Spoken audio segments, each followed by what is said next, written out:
Já que chegamos, né, então vamos começar. Né? Já são 17h31, a gente começa pontualmente, quase pontualmente, né?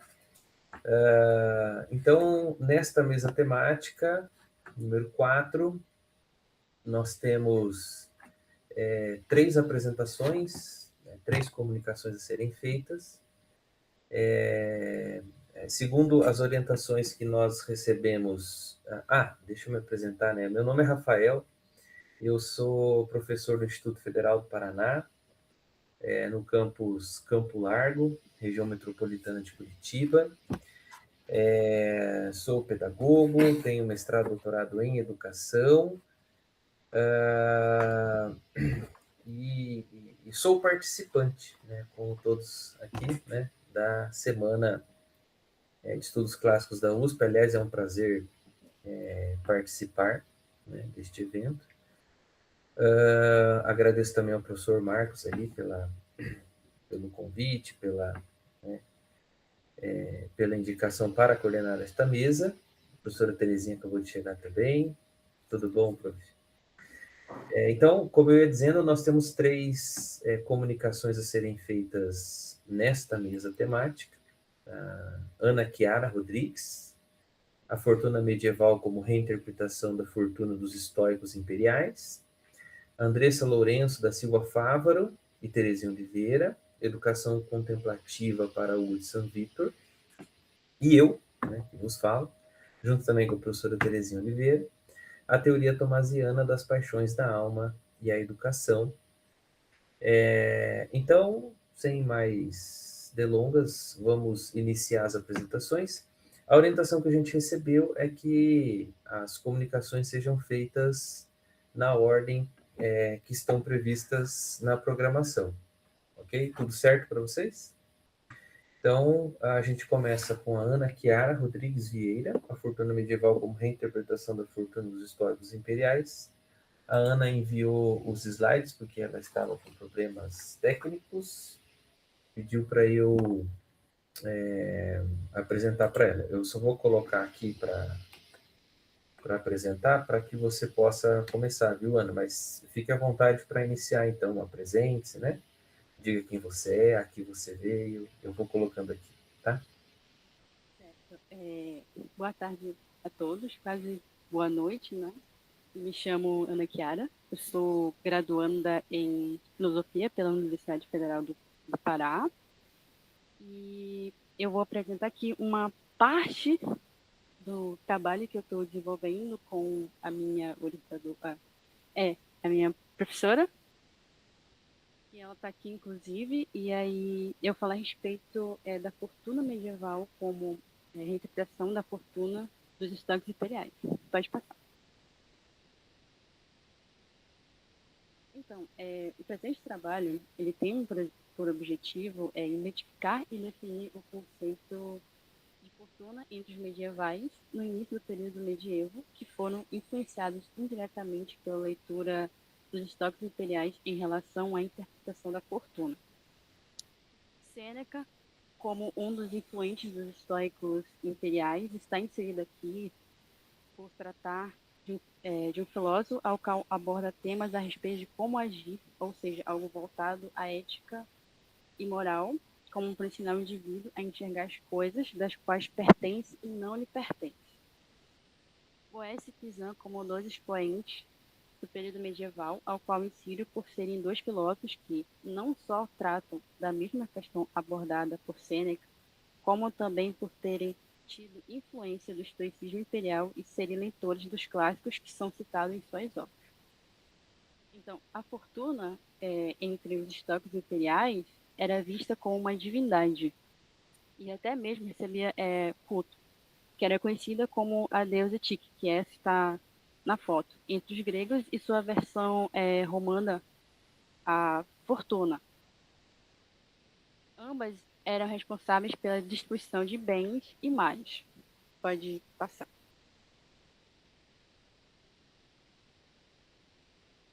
Isso. Sêneca, nas cartas a Lucílio, orienta a seguir com desconfiança e receio aos bens da fortuna, e a ser evitada para não deixar-se enganado pelo sopro da sorte, porque tais bens, além de serem escorregadios, não nos pertencem, além de nos fazerem cair, tropeçar e esmagar, que é aqui da citação que eu trago aqui. E a fortuna não nos faz tropeçar, derruba-nos e esmaga-nos. Sêneca, carta 8, página 19. E aí, estabelecendo que a filosofia via a fortuna como algo a ser observado com cautela, desconfiança e a ser evitada se quiserem seguir o caminho da sabedoria. Por se tratar da fortuna, um bem diferente, o filósofo aconselha a evitá-la e olhar com desconfiança, pois a mesma é traiçoeira, volátil e imprevisível devido às suas mudanças constantes, mas também algo da natureza ao qual retornará em algum momento. Pode passar o slide. Já pela via dos medievais, é vista como um conceito instrutivo, ao mesmo tempo em que é penoso, auxiliador em determinadas ocasiões e negativos, ambos sofrendo os reversos da fortuna e se dedicam a entender e reflete sobre o mal ao qual sofreu. Agora pode avançar. Na Consolação, a filosofia de Boés a ver como uma figura como bens ao qual pertence ao indivíduo, mas também como sorte e perca de algo, ao qual nos demais livros o filósofo irá distinguir entre boa e má fortuna. A primeira sendo aquela a qual instrui o indivíduo a não se apegar à mesma pela sua natureza volátil e imprevisível, por ora favorecer, ora desfavorecer e que, portanto, devido a essa característica, não deve apegar-se às suas bênçãos e é ser indiferente a ela. Já a segunda leva o homem à ruína e à cegueira, pelo apego aos bens pelos quais não nos pertence, que irá perder, o que levará ao sofrimento e tristeza, provindo do apego de algo volátil pelo qual não pertence. Boés também traz a visão da fortuna como algo ao qual faz parte do Criador e de suas leis que seguem determinado curso e que são perfeitos, porque o mundo não segue as leis cegas da fortuna, mas sim a uma ordem divina. E aí, no caso, o próprio Boécio, ele está falando nesses trechos que está no slide que eu vou ler agora. Nós, homens, que da vossa grande obra, não somos uma parte desprezível. Continuamente somos sacudidos pelos redemoinhos da fortuna. Boécio, 2023, livro 1, prosa 5.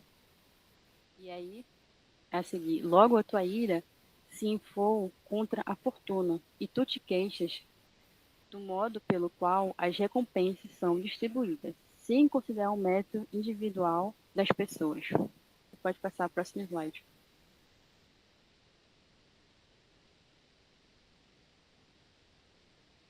Que seria ainda com Boés.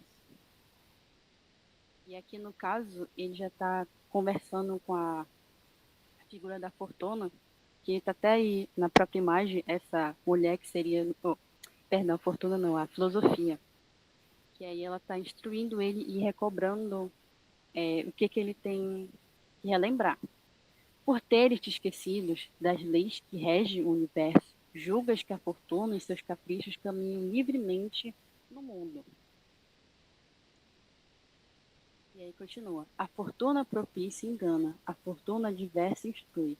A primeira seduz os homens com falsos bens para aprisionar a alma daqueles que chegam a prová-los.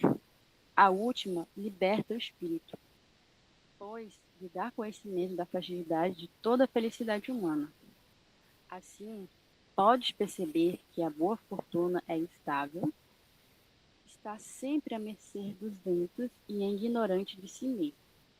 Já a má fortuna é discreta, judiciosa e prudente. A experiência da desgraça conferiu-lhe grande sabedoria. Agora pode passar.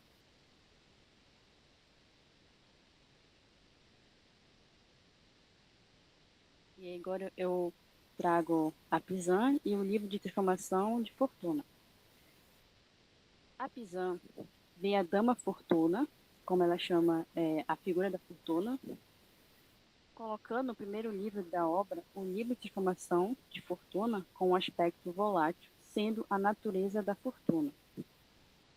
No primeiro livro, ao qual será concentrada a análise, a filósofa a coloca como uma figura que muda a sua natureza como forma de auxiliar, mas que também se revela através dos excessos e de sua face obscura, chamando-a de dissimulada, tratando assim o conceito personificado como uma figura que mente, ou no caso dissimulada, escondendo suas reais intenções e operando através de excessos que podem ser tanto positivos como negativos.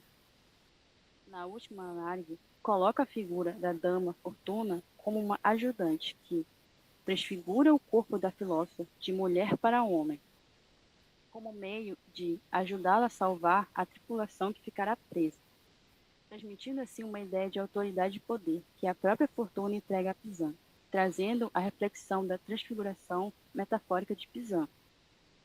E aí, no caso, tudo isso está colocado nessas citações, no livro 1.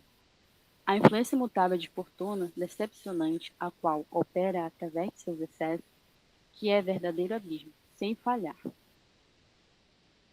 Como descrever o obscuro poder de sua simulação? Muitos homens de valor escrevem sobre isso e falharam em dizer tudo o que poderiam saber sobre Fortuna. Fortuna me tornou outro, nunca mais poderei habitar esse corpo. Homem, permanecerei e junto à minha dama ficarei. Ainda que em seu serviço encontrarei tanto sofrimento que me abalaram. Pode avançar. Próximo slide. Então, aqui no caso, ambos também relembram da ordem divina do universo e a inteligência a qual tudo segue um propósito, mas também que a fortuna ensina a ver as coisas das quais realmente nos pertencem, seguir o caminho do sábio e não se deixar abater por aquilo do qual não nos pertence e são ilusórios, que é no caso dos filósofos medievais, eles recobram a razão devido à educação filosófica que eles tiveram, e parece seguir indiretamente o conselho de Sêneca.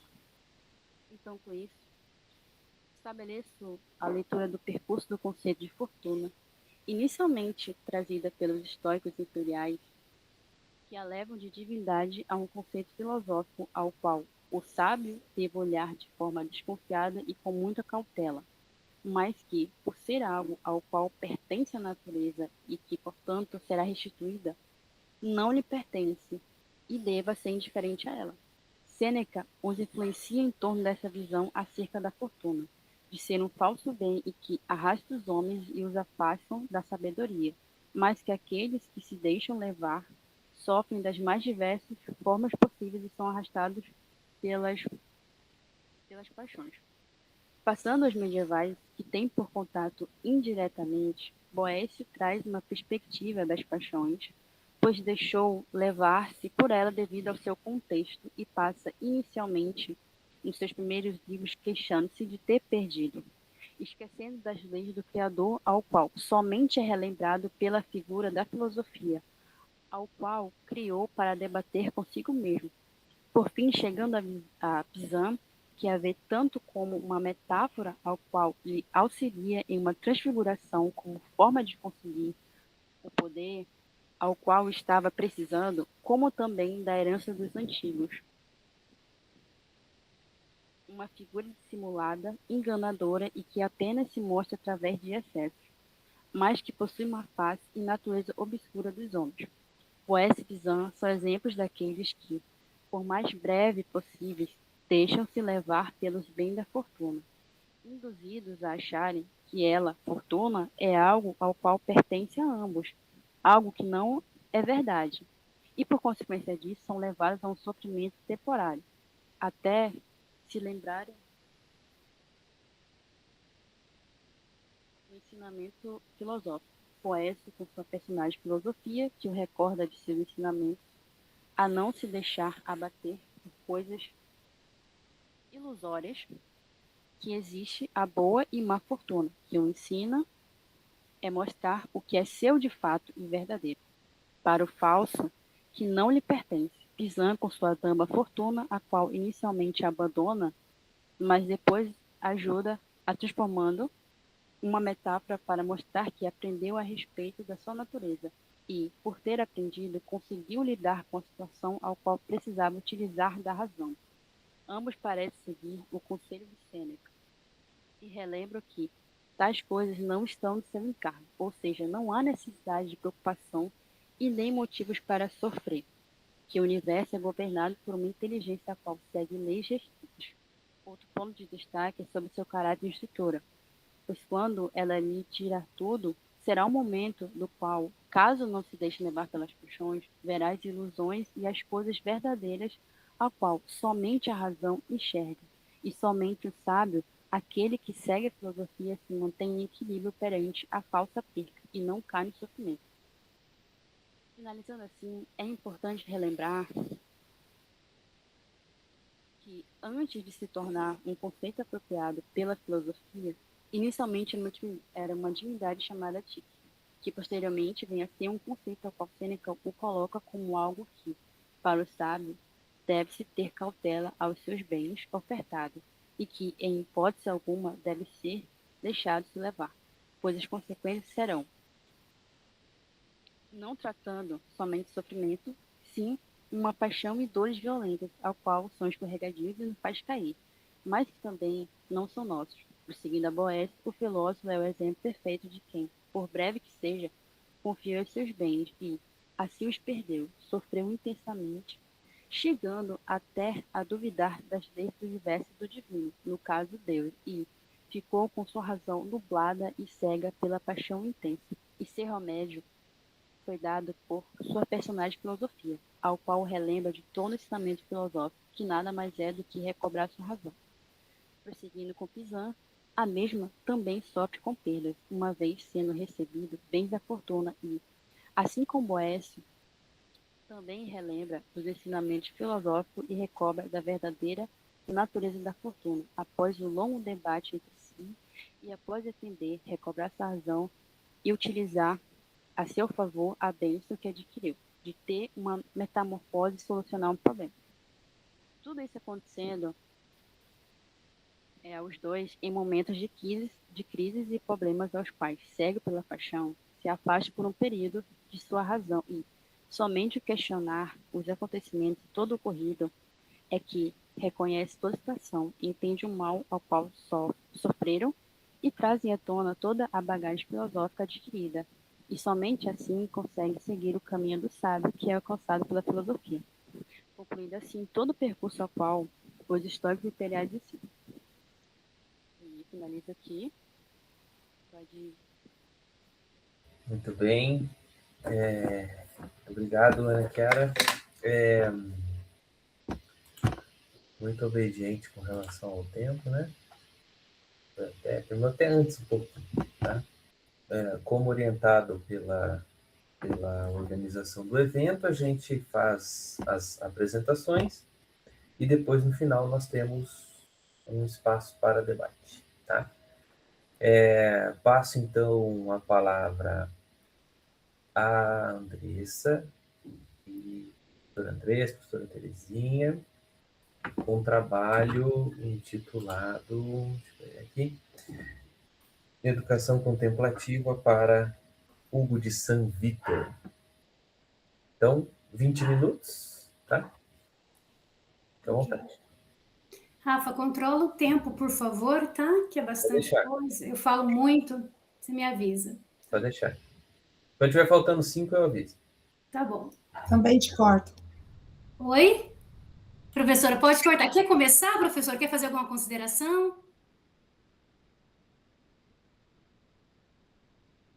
Pode tocar, Andressa. Então, tá bom. Boa tarde, o meu nome é Andresa, eu sou aluna do programa de pós-graduação em Educação da Universidade Estadual de Maringá e o trabalho que eu vou apresentar é um recorte da minha pesquisa de pós-doutorado em educação sobre Hugo de São Vítor, sob orientação da professora Terezinha de Oliveira. Eu participo também do grupo de pesquisa GETSEAN. O título do trabalho é Educação Contemplativa para Hugo de São Vítor, onde eu apresento, né, como eu disse, um recorte e os resultados parciais desta pesquisa de pós-doutorado que está em andamento. Então, o objetivo deste texto, desta apresentação, é abordar o pensamento de Hugo de São Vítor sobre a educação para a contemplação na obra de Dascalicon, relacionando o conceito de contemplação ao ideal de formação educacional proposto por ele aos discípulos da Escola de São Vítor no século XII, em Paris, na França. Então, já gostaria de começar aqui eu vou desenrolar a fala, mas começar aqui por essa expressão educação contemplativa ou educação para a contemplação. Então, o que é a contemplação para Hugo de São Vítor? É o conhecimento simultâneo de todas as coisas. É Deus. O professor Joel Gracioso, em 2010, numa tese defendida na USP sobre Santo Agostinho, baseada no livro As Confissões, ele vai dizer que essa educação contemplativa nunca foi dita nem escrita por Hugo de São Vítor, né? É uma expressão contemporânea e ela significa uma pedagogia que propõe ao estudante a educação da inteligência como uma capacidade contemplativa de ver a verdade das coisas. É o movimento natural da inteligência que busca o ser das coisas para entender e captar e despertar em si os princípios do ser. Então, as faculdades da alma, a imaginação, a razão e a inteligência são aperfeiçoadas, a partir da leitura, da meditação e da contemplação, para Hugo de São Vítor. Eu contemplo neste artigo, o meu recorte me permite, esses 20 minutos me permite dizer desses três, né? Não significa que entre o primeiro grau, que é a leitura de contemplação, que é a leitura e a contemplação, não existam outros, mas eu não tratarei disso nesta apresentação.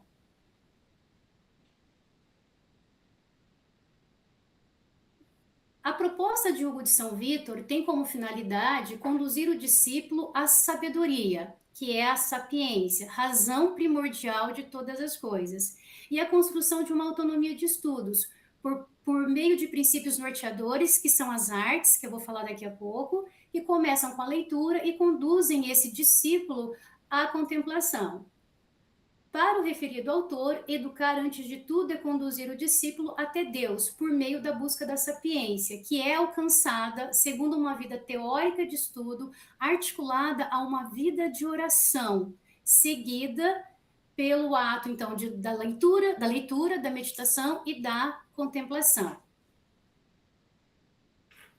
A metodologia de Hugo de São Vítor, descrito na obra de Dascalicon, no livro 1, 2 e 3, e só é importante aqui ressaltar, o livro de Dascalicon tem a obra tem 6 livros, os 3 primeiros são concernentes às questões das artes, e os 3 últimos dedicados ao estudo das Sagradas Escrituras, e o meu recorte também fica só nos primeiros 3 livros. Então, pretende conduzir o discípulo à leitura, à contemplação, a partir das 3 operações da inteligência: o pensamento, que é a leitura e a compreensão do texto, a meditação, exame e investigação, e a contemplação, como eu já disse, o conhecimento simultâneo de todas as coisas a partir do método escolástico de ensino. Então, vamos começar pelo primeiro grau, né? Para Hugo de São Vítor, ler é o início do saber e, portanto, o primeiro passo do estudante deve ser a leitura, pois ele desenvolve o pensamento. Por onde deve iniciar essa leitura? Para Hugo de São Vítor, devemos começar pelas coisas que são mais conhecidas, determinadas e abrangentes, e aí descendo aos poucos e distinguindo pela divisão as coisas singulares, investigar a natureza das coisas aí contidas. Então, começar pelas coisas mais simples e depois para as mais difíceis.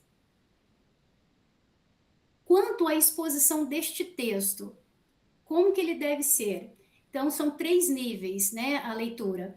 O discípulo começa, então, a analisar a frase, o sentido e o pensamento. A frase, a organização e a apropriada das palavras, que chamamos também de construção da frase. O sentido é o significado fácil e acessível que a frase apresenta à primeira vista. O pensamento é o entendimento mais profundo, que não se descobre senão pela exposição ou pela interpretação. Aqui a ordem consiste em inquirir primeiro a frase, depois o sentido e depois o pensamento. Ao ler, o estudante deve observar inicialmente a estrutura da frase, a construção, o sujeito, o verbo, o objeto, e em seguida deve entender o sentido da frase, do que se trata o texto, qual a sua finalidade, o seu propósito, interpretando. Outra coisa interessante que ele vai dizer que o discípulo não deve se preocupar com a quantidade daquilo que ele deve ler, com a quantidade de livros que ele deve ler, e sim se preocupar com a capacidade de entender aquilo que ele está lendo. Na sequência desses graus, nós vamos para a meditação, que ele conceitua que é um pensar frequente com discernimento. A ela investiga prudentemente a causa e a origem, o gênero e a utilidade de cada coisa. Meditar significa encontrar uma verdade, refletir sobre ela, investigar a causa, a origem, a utilidade e o modo de cada coisa, até que finalmente se enxergue com clareza. Saber meditar é resultado de exercícios e disciplina, características essenciais da vida de estudo. E essa verdade é uma verdade divina, uma verdade revelada. É disso que se trata. É isso que ele se refere. A meditação é a atenção precisa da mente em relação a algo a ser investigado, feito com insistência, ou ainda, a meditação é previdente investigação da alma, ocupada intensamente na busca da verdade.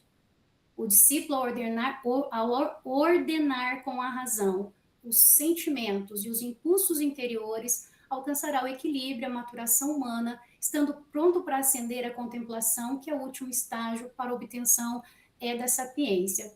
Não cabe aqui fazer também uma discussão dos gêneros de contemplação, os níveis, estágios e sentidos, mas tudo isso é aprofundado pelo contemporâneo do Hugo de São Vítor, que é o Ricardo de São Vítor.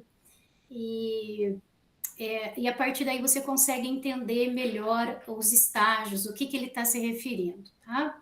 Mas, enfim, retomando.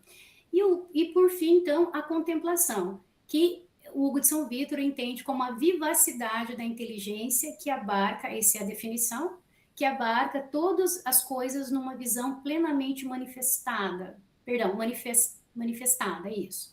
De tal forma que aquilo que a meditação busca, a contemplação possui.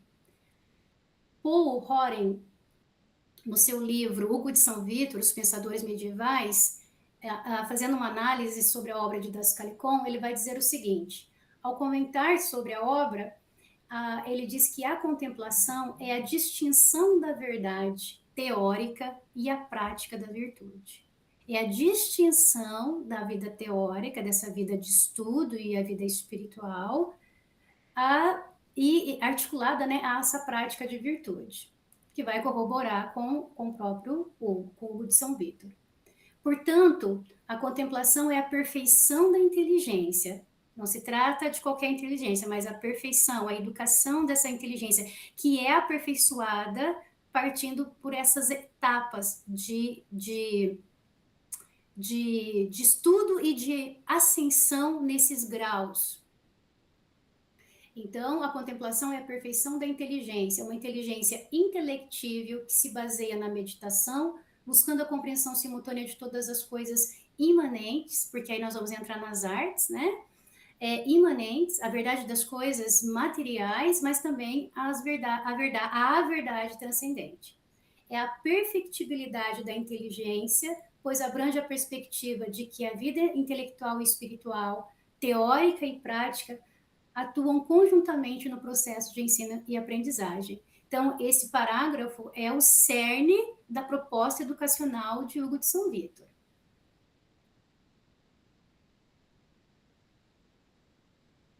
Isso aqui também é interessante, sobre a ordem e o método de leitura. Ok, se eu preciso passar por essas três etapas, né, os 3 degraus, qual que é esse método de leitura, então?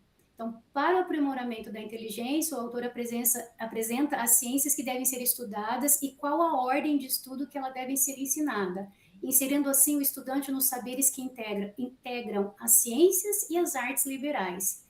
E por meio dessas ciências que ocorre a investigação da verdade, sobretudo das ciências teológicas e filosóficas. E aqui, né, eu coloco que cabe destacar que o estudo dessas artes pretende restaurar nesse discípulo a semelhança divina. Ok. Ele divide a filosofia em 4 ramos fundamentais do conhecimento. E os autores que escrevem, como Paul Horan, sobre o Hugo de São Vitor, sobre Didascalicon, de forma específica, porque é isso que eu estou apresentando aqui agora, eles dizem que isso é algo muito importante colocado pelo Hugo de São Vitor. Ele não despreza esse mundo físico, pelo contrário, ele o afirma trazendo as disciplinas, eu estou usando uma expressão mais moderna para poder entender aqui o que ele está colocando, né? As artes. Ele não despreza as artes mecânicas, pelo contrário, ele acha que isso afirma aquilo que ele está estudando. É claro que os discípulos não estudavam na prática essas artes mecânicas, eles estudavam de forma teórica. Tá? Então, são 4. Então, dividiu a filosofia em 4 ramos do conhecimento: teórico, prático, mecânica e a lógica.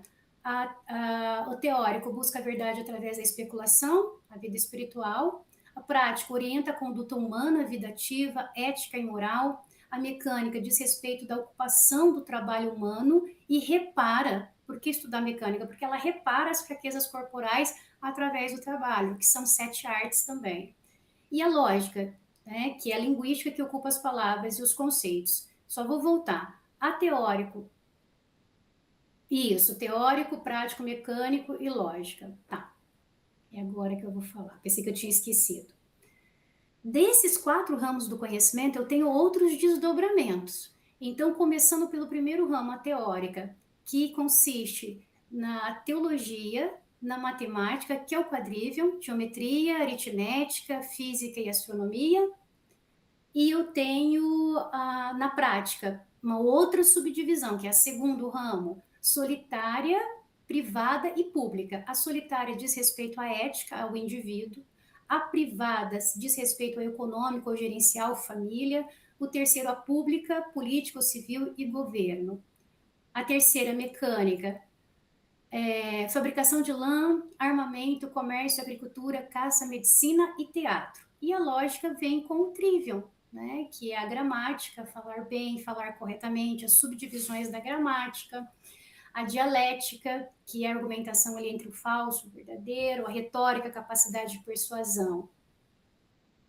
E eu achei bem interessante porque o autor vai colocar o seguinte, que são 20, essas que eu li agora, são 20 categorias que o Hugo de São Vitor ensinava aos discípulos, né? Seria uma aproximação, quando eu falo assim, é uma aproximação assim, porque eu não acho um outro nome, né? Mas seria o currículo, né? Nós poderíamos chamar essas categorias, mostrando a abrangência, né? E quão ambicioso era o projeto educacional de Hugo de São Vitor. É o projeto educacional de Hugo de São Vitor.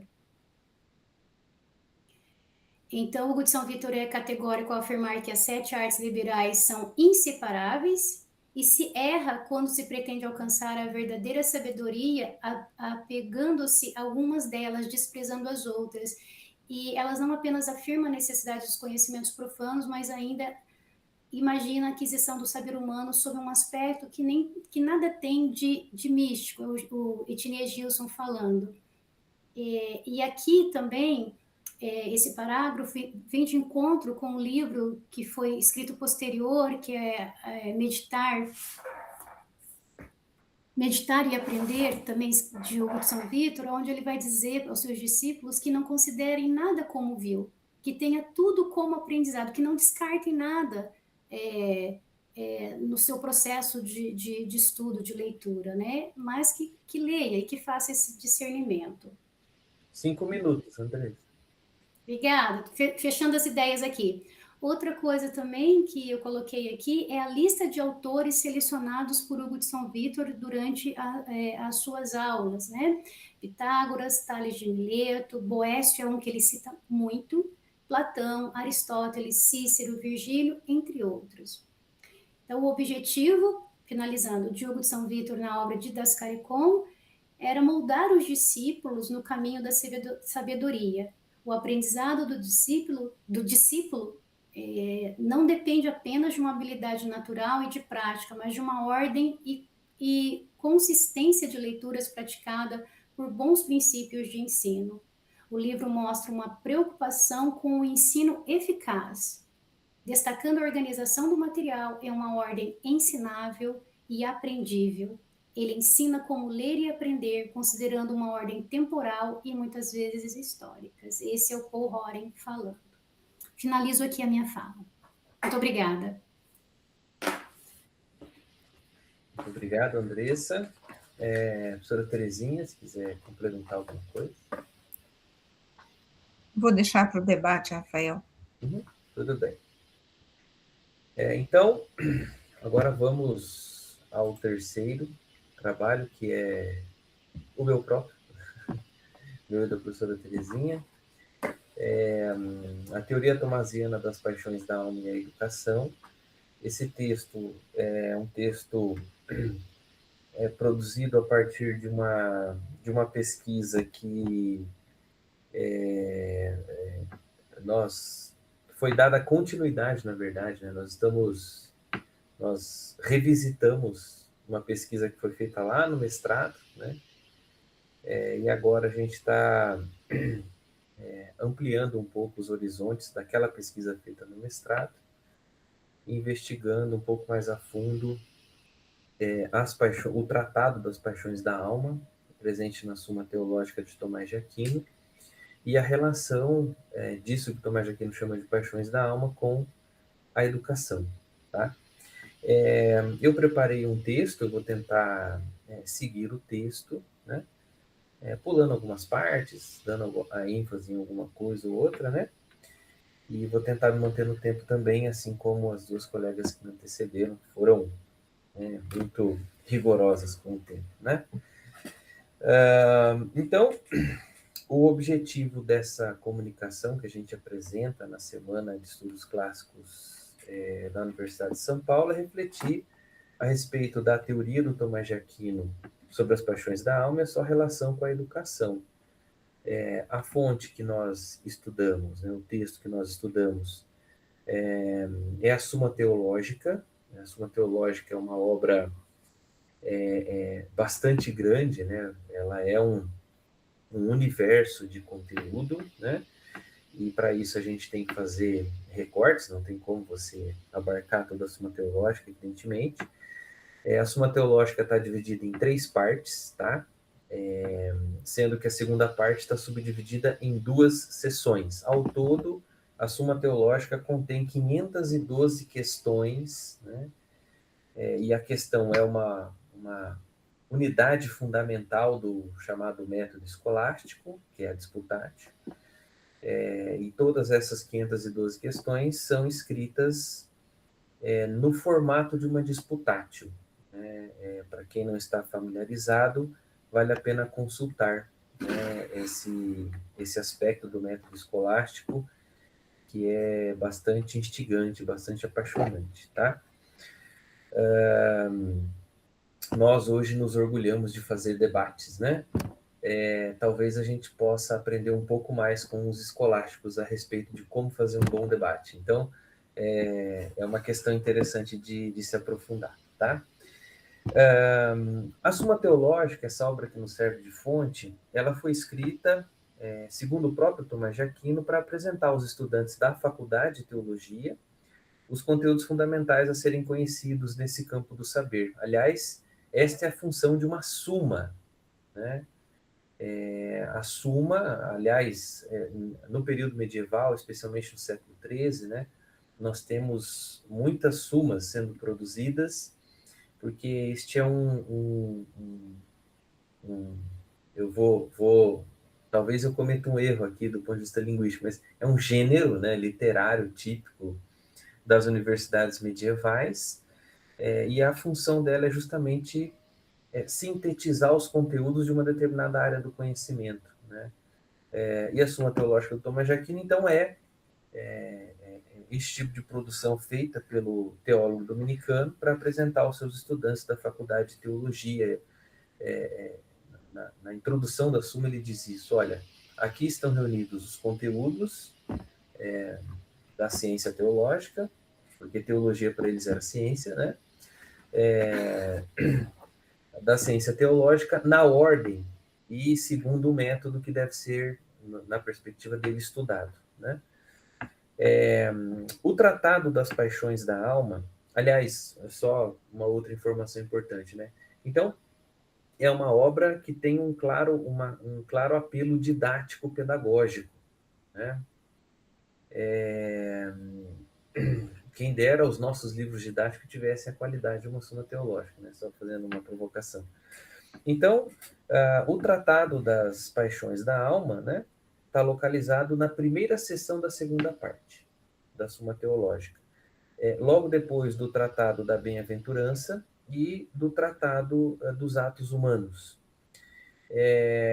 Então, depois de discorrer sobre a felicidade, sobre a natureza da ação humana, Tomás de Aquino se dedica a analisar o que move as pessoas, ou seja, as suas paixões. Amor, desejo, prazer, alegria, ódio, tristeza, esperança, audácia, temor, ira e desespero, né? São, ao todo, 11 paixões fundamentais, né, a partir dos quais nós temos o desenvolvimento de toda a estrutura emocional do ser humano, né? O tratado contém 27 questões e começa com a análise das características gerais das paixões e termina com a análise das características específicas de cada uma dessas 11 paixões gerais que o Tomás de Aquino apresenta. Então, a gente vai fazer uma síntese, né, dessa discussão que o Tomás de Aquino faz. O primeiro aspecto que nós gostaríamos de ressaltar é a natureza das paixões da alma. Na questão 22, intitulada O Sujeito das Paixões da Alma, Tomás de Aquino questiona se existe alguma paixão na alma. A resposta dele é que sim, o ser humano tem em si paixões que convêm à alma acidentalmente, ou seja, as paixões originalmente são do corpo, mas o corpo humano forma com a alma uma substância, né? Corpo e alma são uma totalidade, né? O ser humano é corpo e alma, né? E toda essa substância é sujeita às mudanças provocadas pelas paixões. Então, o autor fala de paixões da alma enquanto o composto humano sofre, né? Entendemos essa reflexão como algo que indica a natureza psicossomática do ser humano. Com efeito, nossas emoções transitam entre o corpo e a alma, de modo que nosso estado físico pode influenciar nosso estado mental e vice-versa. Nós veremos, né, como é que isso acontece mais ou menos aqui, né? Há mais coisas nessa questão 22 aqui que merecem um destaque, tá? Tomás de Aquino afirma, ainda na resposta ao primeiro artigo, que o termo paixão pode ser entendido de 3 modos. Primeiro, significa uma capacidade de sofrer a influência de algo, né? Padecer, mesmo que nada se exclua da coisa que padece. Segundo, significa padecer com a exclusão de algo que não é conveniente ao paciente, como no caso dos doentes, né? Você está doente, a saúde está ausente. Se você recobra a saúde, a doença sai, né? Então, você padece com a exclusão daquilo que te faz mal, né? E terceiro, significa padecer com a exclusão de algo que é conveniente ao paciente, quando nós adoecemos, então, né? Sai a saúde e entra a doença. Então, de acordo com o teólogo, a paixão está presente na alma nos 3 sentidos, tá? Então, nossas paixões, segundo Tomás de Aquino, podem nos influenciar de diferentes maneiras. Ela pode nos aperfeiçoar, né, quando nos torna receptivos a mudanças substanciais ou não, que possam agregar coisas positivas. No entanto, elas podem também nos fazer sofrer, né, quando nos afastam de algo que nos convém. A esse respeito, podemos perguntar o seguinte: o que faz uma paixão representar algo bom ou ruim para nós? Existem paixões que são naturalmente boas ou ruins? E uma terceira pergunta: nós podemos ter algum controle sobre nossas emoções? Que, aliás, é a pergunta fundamental aqui nesse trabalho, né? Na questão 24, intitulada O Bem e o Mal nas Paixões da Alma, o teólogo afirma que as paixões em si não são boas ou más. Isso depende da relação delas com a razão e a vontade. Essa relação é o segundo aspecto que a gente destaca aqui. Uma estudiosa das paixões da alma de Tomás de Aquino, chamada Patrícia Astorquiza, do Chile, apresenta uma análise interessante a respeito desse tema. Segundo ela, as paixões, na concepção tomasiana, tendem a seguir o juízo da razão e a funcionar como facilitadoras na dinâmica que caracteriza a ação humana. No entanto, elas são livres, as paixões são livres. Isto é, elas podem não seguir ou até contrariar a razão e a vontade em certas circunstâncias. Isso acontece porque elas estão vinculadas ao apetite sensitivo e por isso são movidas pelas sensações e a imaginação. Em razão disso, o teólogo dominicano argumenta que o domínio da razão e da vontade sobre as paixões deve ser de natureza política e não despótica. Não tem como você obrigar-se a amar alguma coisa, né? Isso não existe. É tudo uma negociação, né? Alcançar esse equilíbrio emocional, gerindo politicamente as emoções, por assim dizer, é o que configura na obra tomasiana uma pessoa virtuosa, né? Aliás, a relação entre as paixões da alma e a virtude é bastante grande, né? É bastante intensa. Por quê? Porque o virtuoso é aquele que consegue, em primeiro lugar, lidar com as paixões da alma, né? Uma vez que as paixões fazem parte do composto humano, que elas têm uma determinada natureza, resta ao ser humano saber lidar com elas. Para compreender melhor esse processo, a gente precisa mergulhar um pouco mais na teoria das paixões da alma, aqui do Tomás de Aquino, né? Uma estrutura emocional saudável, segundo a perspectiva tomasiana, passa pelas possibilidades de a razão e a vontade exercerem alguma influência sobre as paixões, discussão que está presente nas questões 23, 24 e 25 do Tratado sobre as Paixões. A razão pode exercer algum controle das paixões na medida em que ela age sobre os sentidos internos, especialmente sobre um deles chamado cogitativa, né, que é também chamada de razão particular, e a imaginação, né, o outro sentido interno. O sentido interno, chamado de cogitativa,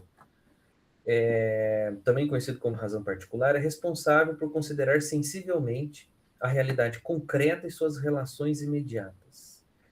É por ela que o ser humano consegue, segundo Tomás de Aquino, relacionar o conhecimento universal à realidade imediata que está diante de si. Por ser uma espécie de ponte entre o conhecimento sensitivo e o conhecimento intelectivo, de que se ocupa a razão, a cogitativa abre espaço para que a razão exerça alguma influência sobre as paixões, uma vez que estas são reações à experiência do sujeito no mundo. A imaginação, acho que meu tempo está acabando, né? Deixa eu ver aqui. Faltam mais 4 minutos, se eu não me engano. Já vou terminando, tá? É que eu falo também da relação da razão e da vontade com as paixões da alma. Vou falar só da razão, depois a gente complementa. A imaginação, outro dos sentidos internos do ser humano, também pode ser uma forma de garantirmos, pela razão, uma experiência emocional saudável. Pela imaginação, a razão pode mobilizar certos sentimentos mediante imagens sabidamente atrativas ou repulsivas. Funciona assim. A imaginação é o sentido interno responsável por armazenar imagens mentais representativas da realidade que podem ser empregadas conforme a necessidade ou conveniência. Nós reagimos a essas imagens mentais. Sabendo-se os padrões de reação diante de uma imagem ou de outra, pode-se então mobilizar uma representação que cause sensações boas ou ruins, visando potencializar a ação necessária ou desejada. Tanto a cogitativa quanto a imaginação, enquanto sentidos internos, são capacidades humanas alimentadas pela experiência do sujeito. Elas são formadas, educadas, intencionalmente ou não, pelas interações da pessoa com a natureza e a cultura. Esse fato é que liga o que chamamos hoje de saúde mental à educação.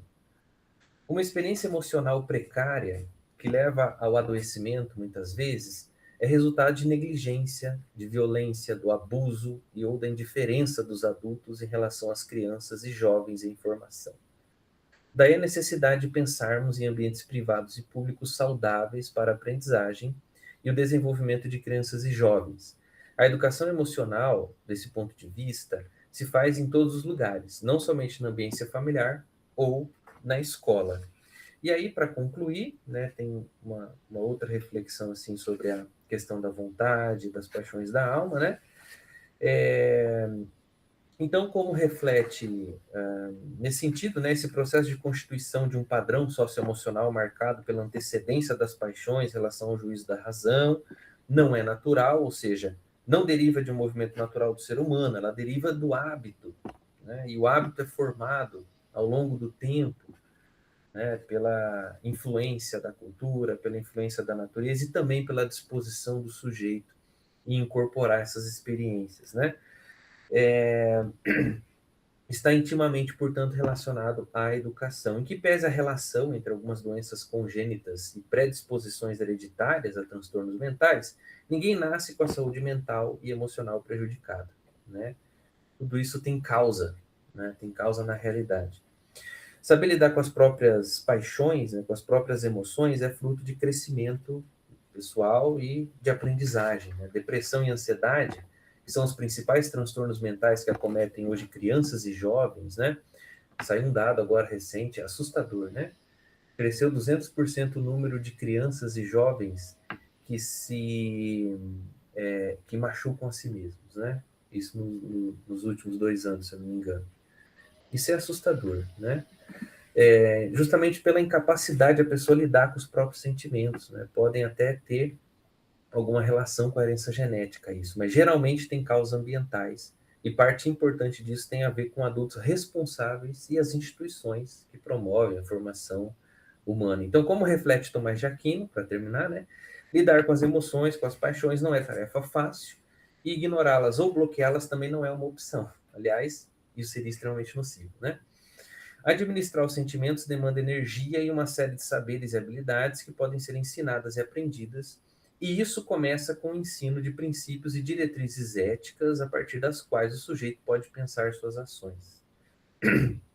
Além disso, é preciso fazer dos espaços de sociabilidade, inclusive os virtuais, ambientes de convivência saudável, né, livres da linguagem violenta e de valores hostis à diversidade e à convivência democrática. Enfim, o teólogo dominicano nos ensina que é preciso agir rápido para enfrentar a atual crise de saúde mental que nos acomete e que representa uma parte dos problemas com os quais precisamos lidar no campo da educação.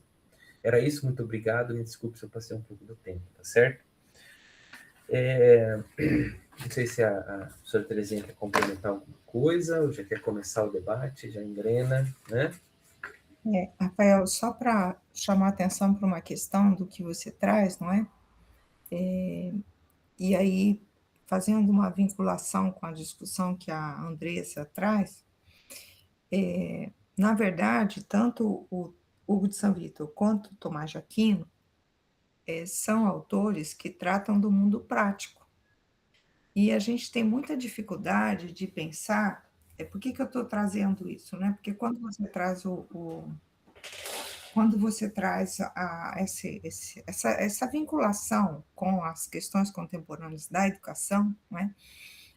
Você está mostrando como que o debate que o Tomás de Aquino trava a respeito da alma, as questões que ele discute, inclusive a relação entre a virtude, o comportamento e o sentido da subjetivação, né, contemporâneo, são indícios claros de que é preciso pensar qual é o papel da teoria na formação humana, não é?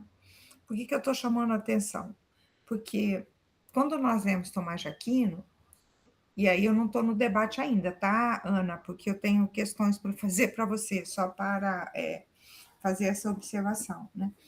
Quando nós estudamos o Tomás de Aquino, não nós no nosso grupo, e muito provavelmente a questão posta na própria USP, nas disciplinas de filosofia da educação, nas disciplinas de filosofia, mas, em geral, nós pensamos, o senso comunes pensa Tomás de Aquino como um autor denso, muito difícil de ser lido, né?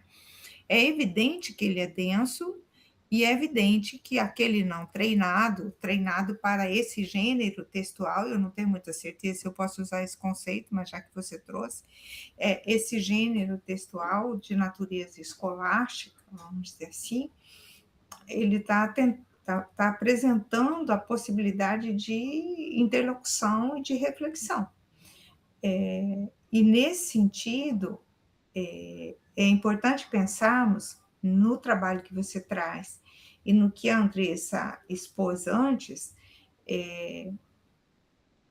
em que medida nós hoje estamos pensando as teorias como questões que envolvem o mundo prático.